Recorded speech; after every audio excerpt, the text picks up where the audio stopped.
हम लोग शीत युद्ध का दौर चैप्टर कंटिन्यू करेंगे। उसमें एक बहुत इम्पॉर्टेंट चीज़ रह गई थी जो है क्यूबा मिसाइल संकट। ठीक है, क्यूबा मिसाइल संकट।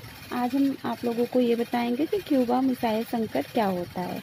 1962 में क्यूबा मिसाइल संकट का जन्म हुआ। मतलब एक मैप लीजिएगा, उसमें देखिएगा आप लोग कि यहाँ पे नॉर्थ अमेरिका है, यहाँ पे साउथ अमेरिका है, ठीक है, और बीच में छोटा सा देश पड़ता है, उसी को कहते हैं क्यूबा। क्यूबा से थोड़ा बहुत दूर जाके सोवियत संघ है। ठीक है, क्यूबा इन दोनों के पास में है, अमेरिका के पास में है, लेकिन क्यूबा दोस्त फ्रेंड किसका है? सोवियत संघ का दोस्त है। ठीक है, क्योंकि इन दोनों की विचारधारा सेम है। ये लोग समाजवादी और साम्यवादी विचारधारा में विश्वास रखते हैं, इसीलिए क्यूबा का झुकाव किसकी तरफ है? सोवियत संघ की तरफ है। ठीक है, संघ ने क्या करा? सोवियत संघ ने क्यूबा को अपना मिसाइल अड्डा बना दिया। ठीक है, मतलब सोवियत संघ यहाँ पे अपनी मिसाइलें तैनात करने लगा। और जब सोवियत संघ ये काम कर रहा था तो जो यूएसए था, मतलब अमेरिका था, इसको इसकी भनक पड़ी ही नहीं। मतलब 3 हफ्ता तक हो गया, लेकिन इसको पता ही नहीं चला कि इसके इतने पास में सोवियत संघ ने मिसाइल का अड्डा बना रखा है। और जब इसको पता चला तो अमेरिका एकदम बौखला गया। को लगा कि अब जो है वर्ल्ड वॉर 3 हो जाएगा।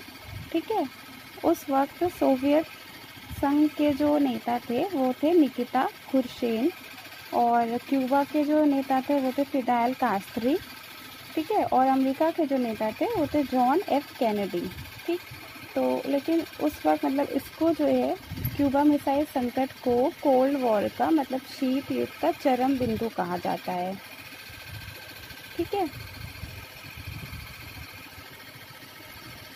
क्योंकि यहाँ पे सबको लगा था कि अब वर्ल्ड वॉर 3 हो जाएगा। ठीक, लेकिन फिर भी ऐसा नहीं हुआ। इन सारे जो लीडर्स थे इनके बीच समझौता हुआ, और फिर सोवियत संघ ने अपनी मिसाइलें यहाँ से हटाना स्टार्ट कर दिया। अमेरिका ने कहा कि नहीं, मतलब हम यहाँ पे आपकी मिसाइलें तैनात नहीं होने देंगे। और फिर इन लोगों ने देखा, सोचा, समझा, और फिर यहाँ से इनकी मिसाइलें हट गई और ये वर्ल्ड वॉर 3 होने से बच गया। ठीक है, इसीलिए इसको कोल्ड वॉर का चरम बिंदु कहा जाता है। ठीक, एक और टॉपिक रह गया था, गुट निरपेक्ष आंदोलन। तो गुट निरपेक्ष आंदोलन क्या होता है? गुट निरपेक्ष आंदोलन को इंग्लिश में हम लोग नॉन अलाइंड मूवमेंट कहते हैं। ठीक है, नॉन अलाइंड मूवमेंट मतलब उस वक्त जो 2 गुट थे ना, जो 2 महाशक्ति थी, मतलब कि सोवियत संघ और अमेरिका, उन दोनों गुट में शामिल ना होना। मतलब दूसरे देश जो डेवलपिंग कंट्रीज़ थी, जैसे इंडिया है और चाइना वगैरह है और पाकिस्तान है, ये सब इन लोगों ने डिसाइड किया कि किसी भी गुट में शामिल ना होना और इन गुटों से अलग रहना। मतलब ना फ्रेंडशिप करो, ना एनिमी रखो। मतलब ना फ्रेंडशिप करो, ना दोस्ती रखो, ना दुश्मनी रखो। इन दोनों गुटों से अलग रह के अपनी ही नीति पे काम करना, उसी को गुट निरपेक्ष आंदोलन कहते हैं। ठीक है, इसके जो मेन लीडर्स थे, मतलब जिन्होंने गुट निरपेक्ष आंदोलन को स्टार्ट किया, वो थे जोसेफ ब्रॉज टिटो, जो कि यूगोस्लेविया के थे, पंडित जवाहरलाल नेहरू भारत के थे, गमाल अब्दुल नासिर मिस्र के थे, सुकर्नो इंडोनेशिया के, और ख्वामे एनक्रूमा गानिया के थे। ठीक है, उस वक्त जब ये बना था तो इसका पहला सम्मेलन 1961 में बेलग्रेड में हुआ था, और वहाँ तब जो है 25 कंट्रीज़ इसके सदस्य थे। ठीक है, 2012 में 120 कंट्रीज़ इसके सदस्य बन चुके थे।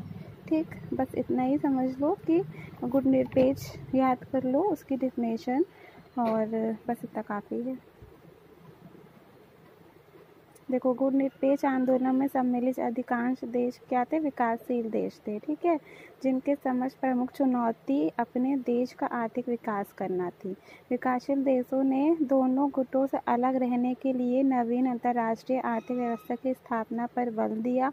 गुटनिरपेक्ष आंदोलन एवं नवीन अंतर्राष्ट्रीय आर्थिक व्यवस्था ने दो ध्रुवीय विश्व को सशक्त ढंग से चुनौती दी। ठीक है।